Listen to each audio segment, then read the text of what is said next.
Elden Ring carries in the same vein as From Software's Demon Souls, in that there is a tutorial boss that you are intended to die to. However, like Demon Souls, if you're able to take down the tutorial boss, you're actually rewarded with some pretty good loot.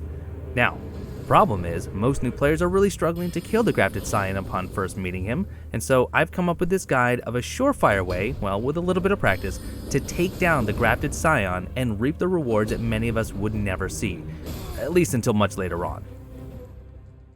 For this guide, we will be going with the Samurai character base. This has nothing to do with the starting stats, but rather the longbow, the standard arrows, and the fire arrows that come along with it.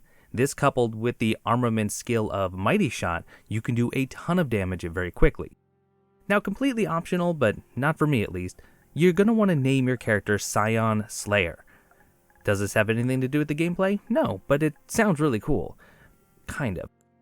As for your keepsake, I see two viable options: Crimson Amber Medallion, which gives you 6% extra HP, or the Boiled Prawn, which will increase your physical damage reduction. I will be going with the Medallion. To prepare for the battle, I do a few things. One, I put the bow in my right hand, and I get rid of the other armaments. I switch the fire arrows just because I find that a little easier, and I take off 3 pieces of armor so I am specifically in light load. This is going to give me the most iframes with my rolls. Pick up the finger only because, well, you can't actually leave this building if you don't.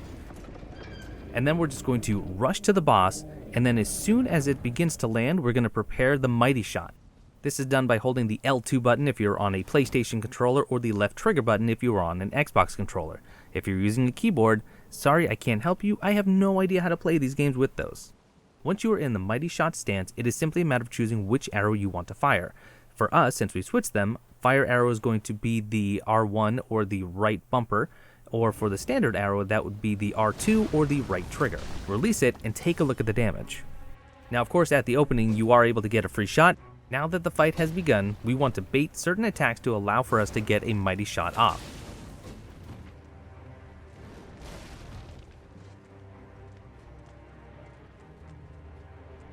This combo can be really good because as long as you make some distance by sprinting away, you can typically get one off safely without even rolling away, but if you have to roll at the last second, you can. But the idea is we're going to sprint in, we're going to sprint out, try and position ourselves at the correct distance to not worry about rolling or running away at that point and getting a Mighty Shot off.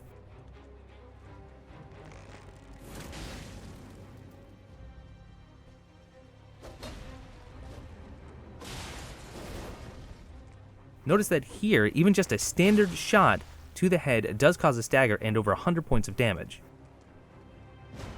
The goal here is to use all of our fire arrows with Mighty Shot. Now, there will still be some health left over, but anytime it may not be safe enough to pull off a Mighty Shot, we can do a standard shot using our standard arrows. Spacing is key in this fight. And remember, if you're not sure if you're going to have enough time, simply use a standard arrow, because you can still get that stagger. When he does his combo where he ends up jumping in the air, you have to be very careful not to release too late or too early, because you could end up missing the shot, and we want all of our FP to count.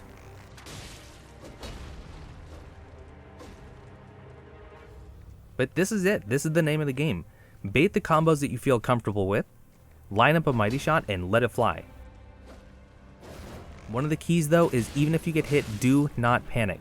Regain your composure, back up, get the spacing correct, and just keep going.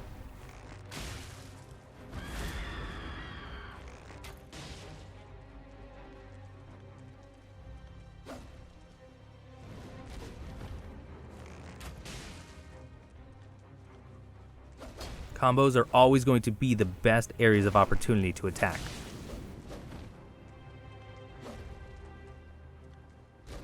Locking on and sprinting in circles, getting just close enough to start the combo, can be really, really beneficial. And unfortunately, I missed that shot because he decided to jump right afterwards. So now I am down to standard arrows, but I still have a little bit of FP left, and standard arrows can still do some considerable damage with Mighty Shot. However, choose your windows carefully, and still just go with a standard shot if you're not sure you have enough time. And also, don't try to use the wrong arrow, because you will look like a fool in front of the Scion as you just stand there reaching for nothing.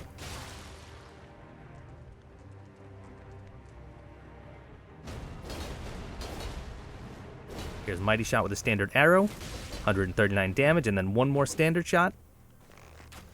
And that's the fight. And what exactly do you get? You get the ornamental straight sword, which is actually a pair of swords, the golden beast crest shield, and 3,200 runes.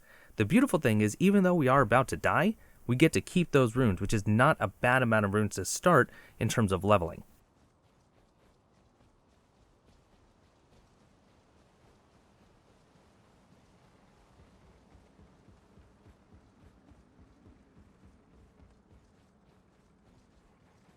But because many of us haven't had a chance to actually see these items in game, let me go ahead and take a look. We can look at the item description, and then I'll show you the moveset of the straight swords. Ornamental straight sword. Slender straight sword patterned after an antique ornament. Superior swordsmen prefer to wield one in each hand. After falling from grace, the dregs of the golden lineage sought power and purpose in the past. The unique skill is golden tempering. Cross the two swords to grant their attacks holy essence. While in effect, strong attack performs a dual wielding combo attack. And while we don't have the strength to wield it, the description of the Golden Beast Crest Shield is shield of dull gold with a beast engraved as its crest, lighter than most Great Shield and subsequently easier to wield. The beast depicted is Siraj, aged counselor who guides the golden lineage. And once you dual wield this pair of swords, it does have a great combo for its light attacks, but it really shines, quite literally, with the weapon skill. And it's even different if you charge that heavy attack.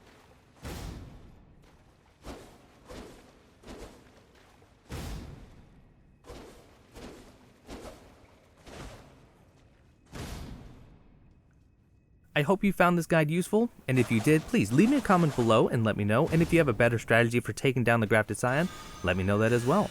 If you want to see some future guides and a full walkthrough coming up, don't forget to subscribe. Thanks so much for watching, and I will see you next time.